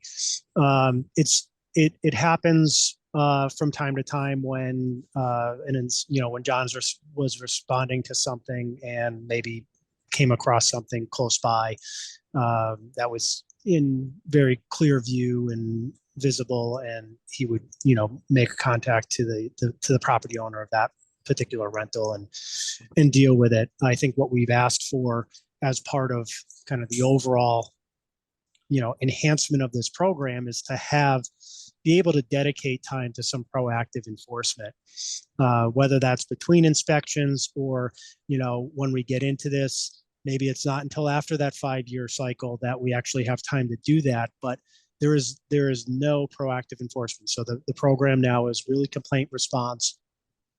On those few occasions where an inspector on their way to work sees something really offensive, they'll deal with it.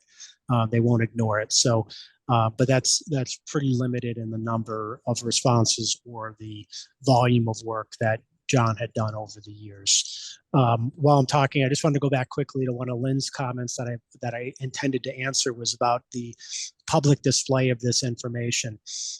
We use a program called OpenGov for our permitting now. We are slowly transitioning all of our licenses and permits into it. It's been fabulous. Right now, you can see the permit displayed on a property that's publicly available to view. And that's where the inspection report would live. So that would be available in the system we have already established that will continue to enhance over time. And for anyone that's interested, Burlington, Vermont uses the same program and uses those functions. So if you were to go there and be able to find a rental property, and they have a map that you can hover over and find all the rental properties, select one, you could see an example of a type of inspection report that they use. And just as an idea that's how, they're not the same documents, obviously, but, that's how it could work, and probably even better over time as we build out that system. Thank you. Andy, trying to keep coming back to you and Rob as we respond to. Yeah, no, thank you. And sorry, I had to step away for a little bit. So I missed a lot of Lynn's specific comments, but got the general gist of them. So, but for Matt, when you talk about the solutions to how to pass the issue of if we do this program and the costs go up and it will get passed on, and we already have high tenant costs. We heard a lot about that. It's one of the reasons I think CRC struggled with how to set the fees, and why we recommended you guys talk about it.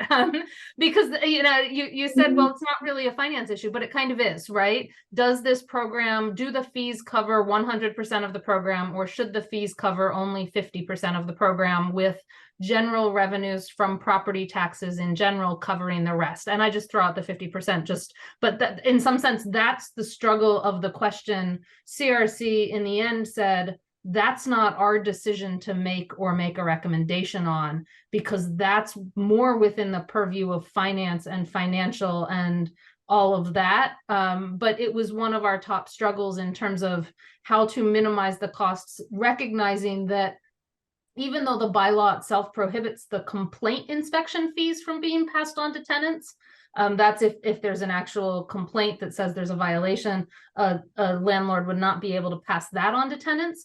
It does not, and it may not be appropriate to, I don't know, prohibit the passing on of the application fee or the required inspection fee just to get the permit. And so CRC basically assumed a lot of that would be folded into annual rents, which might increase annual rents.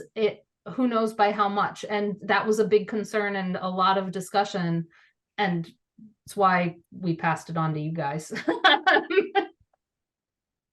Yeah, and Andy, if I may, that wasn't the part that I said the personnel issue is not a finance issue. I fully agree the fee structure is a finance issue.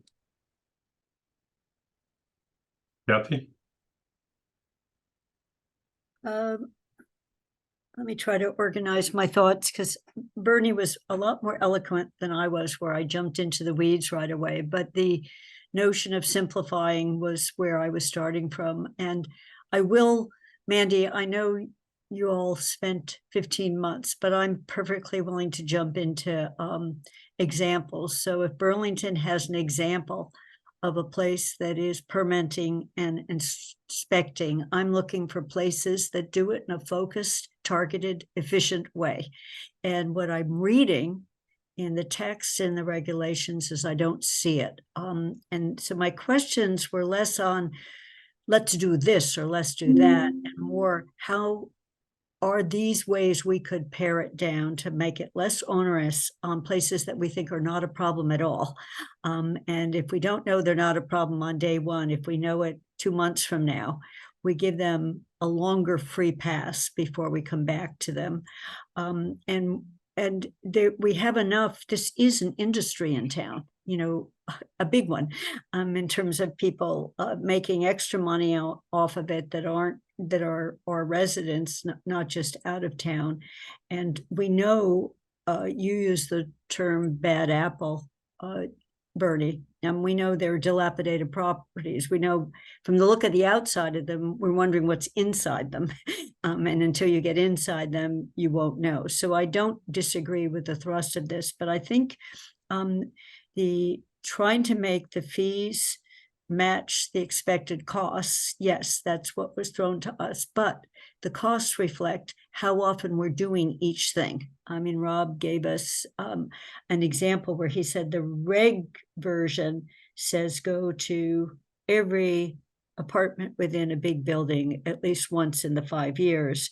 But as I heard you say, Rob, you'd be okay with a sample rather than trying to hit every single one of them, because just as you know a lot when you get inside some of these buildings, and you don't have to hit all 50 efficiencies, whether it's the first year.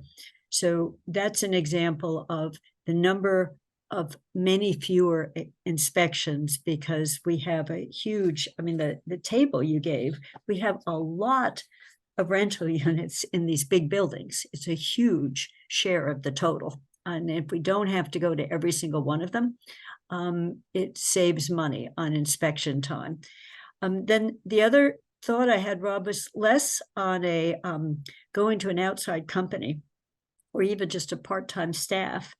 But what I've seen, and who knows whether this exists in the inspector word, if you're setting up a project that we want someone who's interested in coming and working with us for 2 years with this many hours, you could pull a retiree in who might want to do it. They're not looking for a long-term part-time job, but it's a focus. So you see it on faculty. I'm willing to come teach one course for 1 semester or 2 semesters. So trying to think of how do you do that transition piece to get out and get inside the doors of buildings.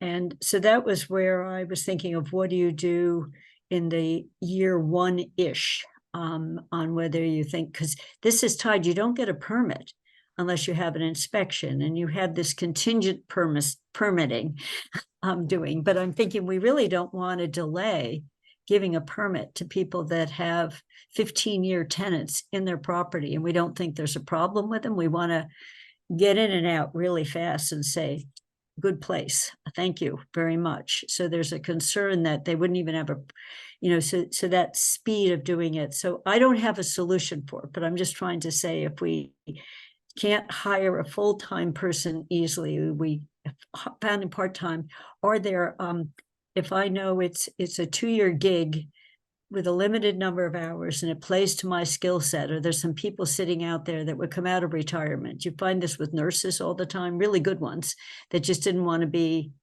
committing for long term. So those are ideas. And I did not go through, there's a lot of pages to read here.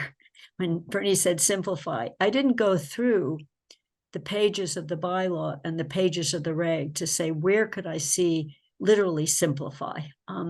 And because I was trying to focus just on the things that I thought cost money, you know, number of times I touch a property, person goes out more times, costs money.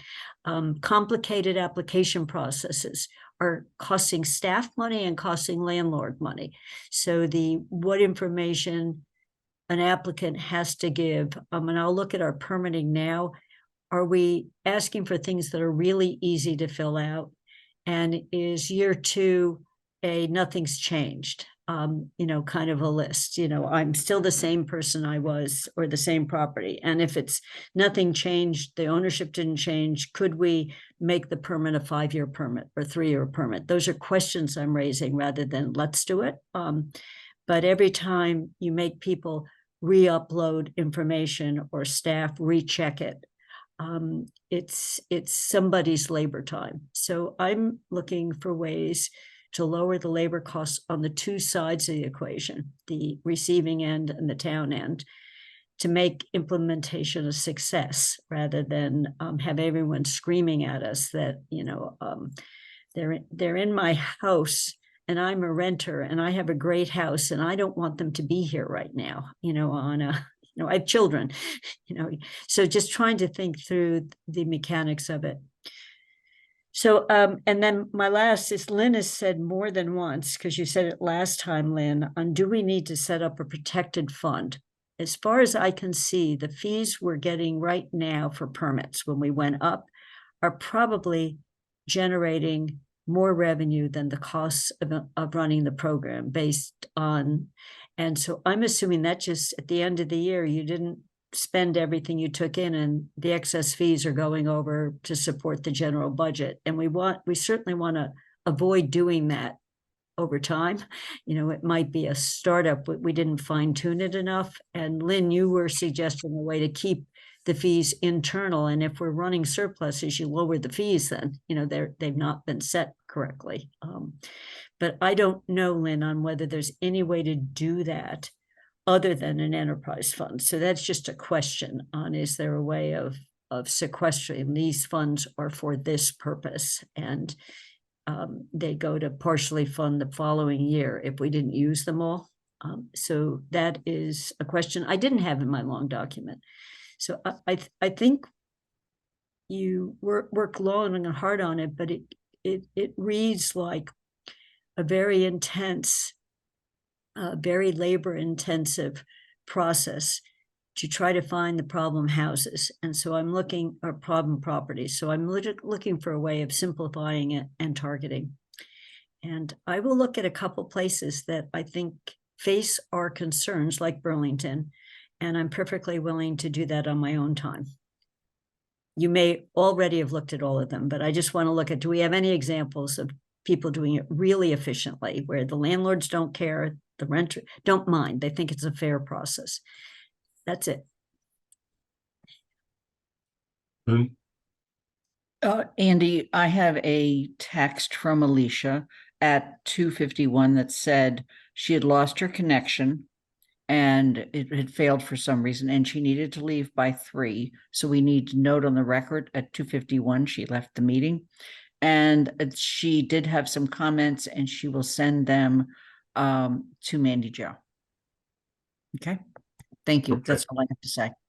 Yeah, I would ask that she send them to the committee too, and I can text her later and acknowledge what happened and take care of that request. Please don't ask her to send comments to the whole committee. Andy, please don't ask her to send comments to the whole committee. I didn't hear you exactly. Please don't ask Alicia to send her comments to the whole committee. What Athena is saying Yeah. is Please don't Yeah. ask have Alicia Alicia to send send them her to the whole comments to the committee whole for open committee. meeting law purposes. Athena, where do you want them sent? I think the point is, if I get this correctly, is that we offer Alicia the opportunity, if she wishes, to share the comments she intended to make before she lost her connection, but that if she does so, they have to go to the entire committee and become a part of the record. No, she should not share her comments with the entire committee outside a meeting. She should not, so she should She hold should on not. to the next meeting. Yes, please. Thank you. Okay, will do. I was going to come back to the next meeting actually to try and draw this to a conclusion, because I had one other member who indicated that he had a time limit, and Matt just raised his hand to acknowledge it was him. It was and I think on it too. We recognized that we had 2 meetings scheduled, one for September, and they were this Friday and next Friday. The reasons that we were getting into not doing the following Fridays was other things going on, such as the Gables and the new housing on Main Street and the open house at that location. And I think that there was a conflict with the next Friday too, if I recall. So, but we do want to get back to this next week. I was trying to keep track of questions that we need to investigate. One is to see if we can find out whether KP Law has any advice on the issue that I believe it was Bernie who first raised regarding whether we can charge, whether there's any legal concerns about charging fees that are differential solely on the basis of residence of the owner of the property. And if we're going to go the next step to do that. I also had some questions of Holly and for the next meeting about some of the accounting questions of how the money, how we keep track of inspection fees and other fees and make sure that the fees are used for the purposes that are intended. What is the basis for doing that? And also how the program is currently being supported, whether it is from fees or partially from the budget, so we know as we go forward whether a portion of the budget is supporting the rental registration program in its current format. And that gets back into the question that I had raised earlier that John responded, or that Rob responded to so thoroughly about how we make sure that properties that are rental properties are actually doing the registration and complying with the program. So I wanted to make sure that we get a response to those at a later time. Lynn, you had something else? Andy, this is something that Athena and I have agreed we're going to be communicating to all chairs, and that is by the beginning to the middle of November, all chairs need to be deciding what they are going to finish up in this term and what they're not. And so we need to start looking strategically at that. Athena may want to add to that. Andy, if it's okay. Yeah, go ahead. So I spoke with Dave, who's here in the audience, yesterday about the surplus real property disposition policy that the committee had begun looking at earlier this year. And Dave is working on, we're hoping to have a draft for the committee to look at the next meeting. I'm sorry, the second meeting in October, but then looking ahead, if the committee is planning 2 meetings per month until the end of the year, then we just have 7 meetings left. And so, like Lynn said, we're going to start to look at scheduling out things and making sure that the committee has enough time on each of its agendas to get the things done that it would like to get done before the end of the year and begin work on those carryover memos for the next council's term. So you and I can meet and talk about that, but I wanted to say it during the committee meeting so that everyone kind of has a sense of how much time there is left before the end of the year. Thank you. Thank you. And I have been very clear with the committee that we have 3 major referrals that we're working on right now, the 2 we discussed today, and the third being the streetlight policy, and that there were dates that were incorporated in the council referral motions that I have continued to put forward to the committee in the order in which they came up, so that the third one is the streetlight policy. And Mandy is present, so if she has anything to add to this, but I did attend the TSO town, not TSO meeting, the TAC meeting, Transportation Advisory Committee, yesterday. And they had a discussion about the streetlight policy and reported that they were working with Mandy as one of the sponsors of that particular policy on possible modifications, and then it would go back to TSO. So I had not put it on the agenda for this meeting, largely because I thought we were going to be filled up with these two items. That we can't neglect the streetlight policy, but it seemed to make sense from what I was understanding and confirmed yesterday at TAC to at least see what's happening. Mandy, do you have anything to add to that? In talking with Anika yesterday, the current plan, which may change, is to have TSO review new revisions to the lighting policy proposal on September 28th and October 12th, if that helps finance schedule stuff. That may change, but that's the current plan. Okay, thank you. So I just wanted to make Finance Committee aware that this is not one that's being neglected, but if there were changes in the policy, that it was a reason to focus on the two that I put on the agenda today. I hope that that was agreeable with the rest of the committee. Athena, did you have something that you want to add? Yep, quickly, we will have some financial orders. Sorry, Holly, I'm talking for you. We'll have some financial orders coming late October, early November, certification of free cash and transfers of free cash into various funds, and maybe an additional financial order just to add that to the list of things in front of Finance Committee that are coming up before the end of the year. Okay. Lynn? Please note that Anna had to leave the meeting. And also that we also have the other really big job, which is guidelines. And so let me just mention in terms of council meetings, the compensation stuff will now go on the agenda for September 18th. And we, at this meeting on Monday, will discuss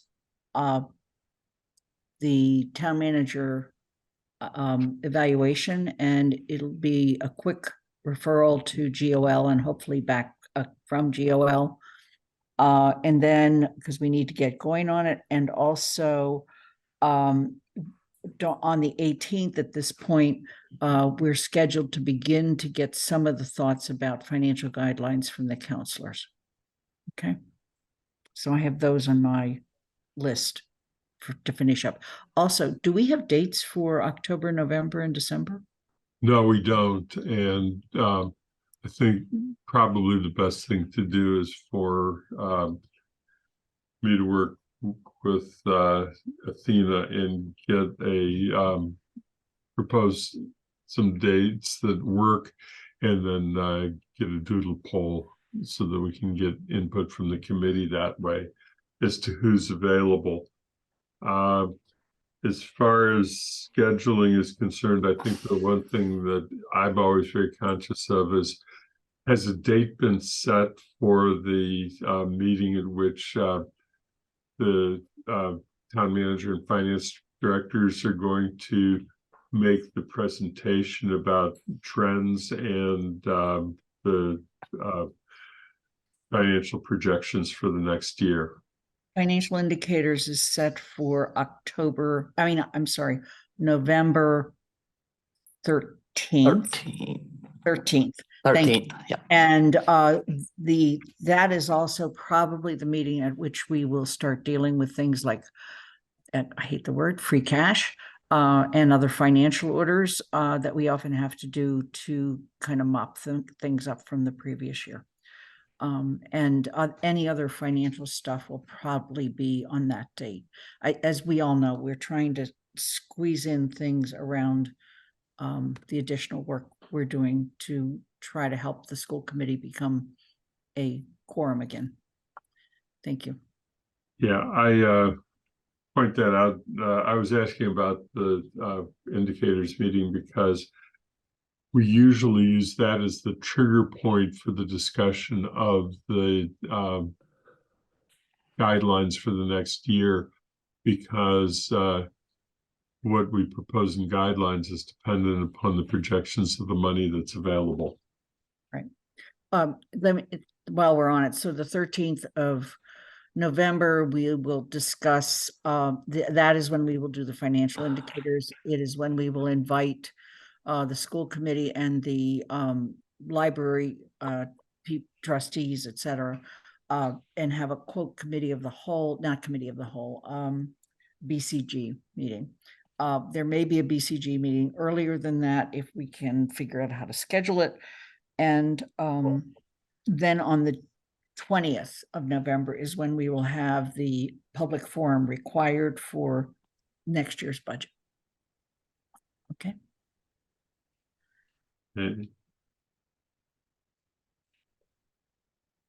Okay, so I think we've covered, as far as unanticipated business, really don't have any that are business because everything else has been covered pretty much as announcements. So we know the next meeting date. As far as approval of minutes is concerned, I don't know how many people have had an opportunity to look at the 4 sets of minutes. I tried to do that this morning, but this morning has not been my morning where I had as much time as I had hoped. And the only minutes that I came completed on were the first ones listed as March 28th. And I found no problems with them. I don't know if anybody else has had a chance to look at March 28th. And I'd like to move that we approve the minutes for March 28th. Okay, and I'll second that so we can just move forward with it. And since we have to take a roll call vote on it, I noticed I will note that Anna's absent. Lynn? Aye. Bob Hegner's absent. Matt? He's left. He's left, so he's absent. Bernie? I concur. Okay, Kathy? Yes. And I'm a yes, and Felicia is also absent. So as far as the next set of minutes, which is I got substantially through them, but not entirely, there were minor corrections that I'm going to have to offer, but they're not major points. And I will get them to you and continue to march along as best we can to continue to get minutes done. And Athena's going to add 4 per meeting to try and get us on track to get this done. So that that's why there were 4 this time. But that's the goal, is to add 4 to the list so that we can try and get them done. Anything else that somebody has to offer? If not, I'm going to declare the meeting adjourned. Thank you. Thank you. This is a good meeting.